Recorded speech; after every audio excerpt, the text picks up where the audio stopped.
The barbecue here in Fort Worth was kind of styled after Austin style barbecues, but then it's morphed a little bit. I think what you see a lot is people putting their backgrounds into it, whatever ethnic heritage, kind of bringing what you had at your childhood to the table and mixing that with the Texas style barbecue. And what we do is a Tex-Mex flavor.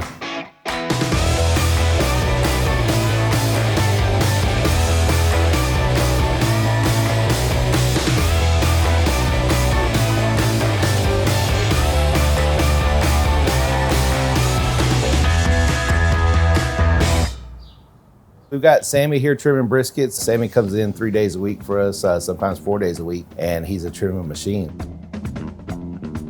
He'll trim about anywhere from 265 to 300 briskets a week. Pretty aggressive on our trim, and then we use all this trim in-house for other dishes. We do all beef sausages. We also do our brisket guisada and our brisket smash burgers with all this trim. He's usually got a helper too, but we're in transition. So if you guys are handy with a knife, we are looking. Our goal with this trim right here is to try to get the best slice out of every single slice of brisket. We could be a lot less aggressive, but our goal is to have that brisket cook as evenly all the way through and get the best slice out of one end to the other. So these things are all trimmed up. Now it's time to season them. Eric touches every brisket that goes through our restaurant. He is really strict on what passes through here. But we're gonna put a little binder on here. The binder is just yellow mustard cut down with a little pickle juice. People ask why pickle juice? Well, because we have a ton of it from pickles sitting around. Our seasoning starts with a really heavy dose of coarse black pepper, 16 mesh pepper. We'll follow that up with some kosher salt. It's about a 60 to 40 mix. After the pepper and salt, we put on a good dose of our in-house made brisket rub. It's 6 ingredients, but what we do with that is we can tweak it to the flavor profile that we like. We always like a Tex-Mex spin on everything we do, so we do put a little bit of heat in that, but it's just a different twang. It's 6 ingredients that you can find in your pantry at home. Nothing exotic, nothing special. These briskets don't go on until tomorrow, so we always find that seasoning the day before makes that extra flavor difference. We're not trying to hide anything. We want every single slice to be the best slice that we can serve. That's why we pay so much attention to it.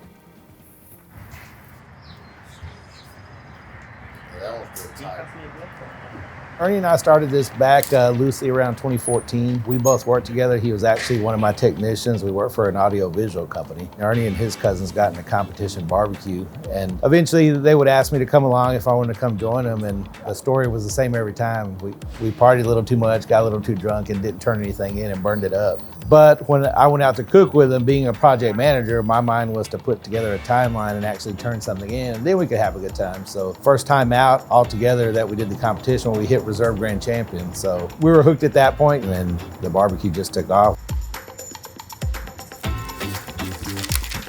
I know these briskets are ready to wrap. So whenever I'm wrapping, I normally look for how the bark looks and also how the fat is.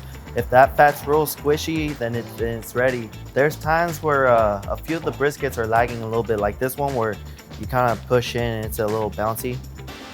But with how long we cook it, that fat's gonna render anyway, so I'm not really too worried about it. He hits it with a little margin, a little more of our homemade brisket rub, and then he throws it back on for probably another couple hours.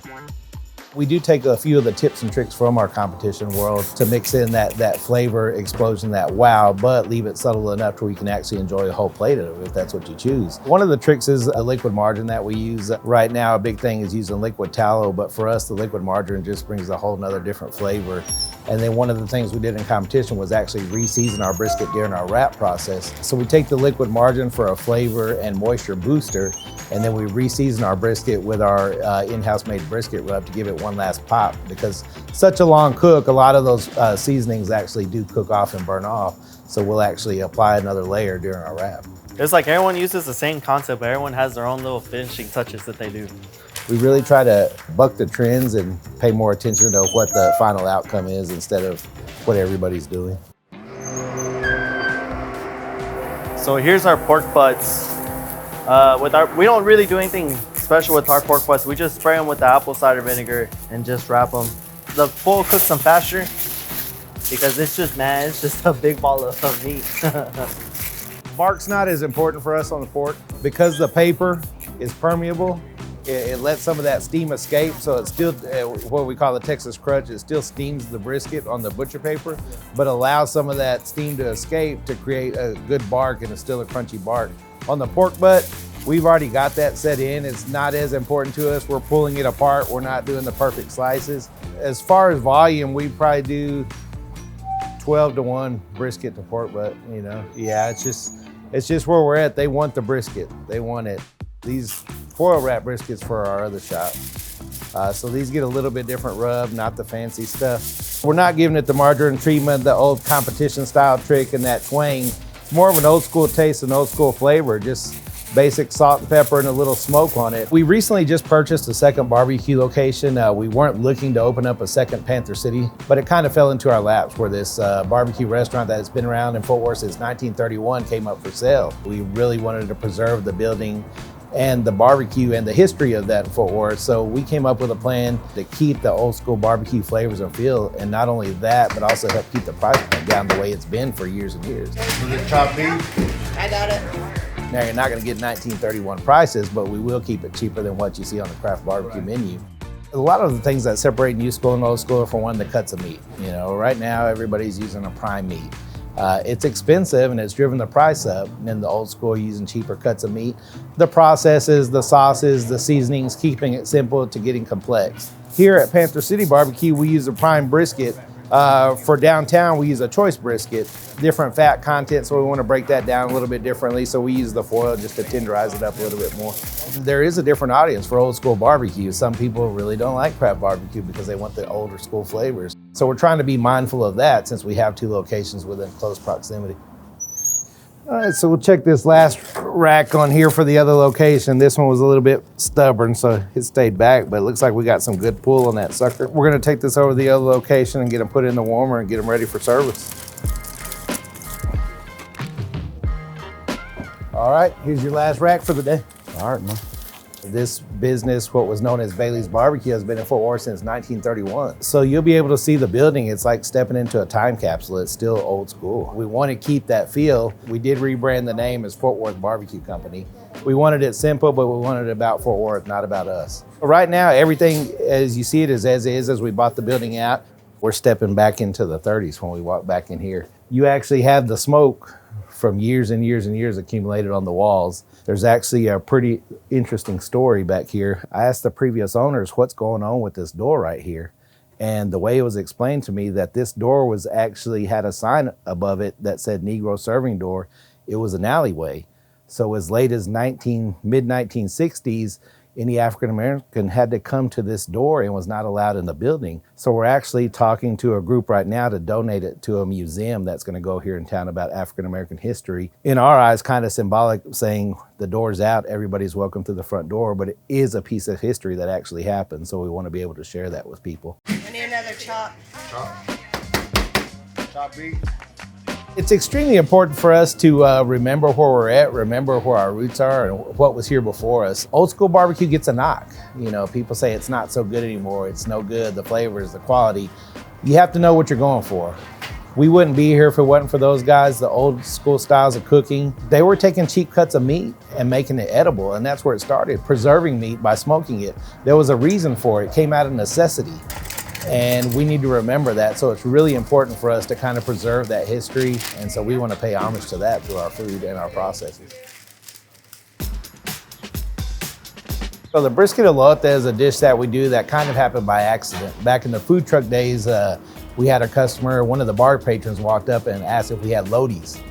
We're like, what are loties? He said, you know, loties, corn in a cup. We're like, elotes. So we actually doctored up a cup of cream corn to mimic a cup of elote, and the guy liked it, and Ernie just one day said, let's put some brisket on it. It's not a traditional elote or esquite, but it's just a morph of our cream corn base with chopped brisket on it, queso fresco, cilantro, lime, hot sauce, and a jalapeno on top, but it's become one of our most popular dishes. This is Angel Rodriguez. Angel is Ernie's younger son.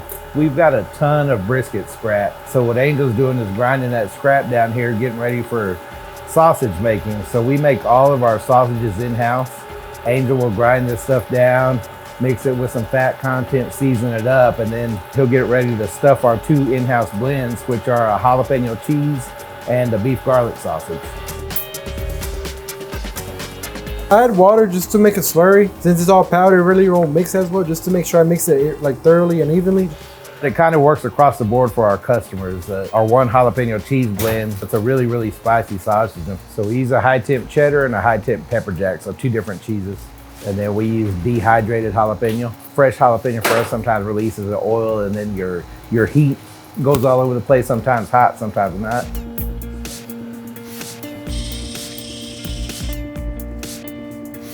Yeah, so Angel's linked up these jalapeno cheese links. He's gonna go ahead and get them in cold storage in the walk-in, and then we'll hold these for a while, let them dry out. We'll end up cold smoking them, give them a good ice bath, and then they'll be ready for service at that point.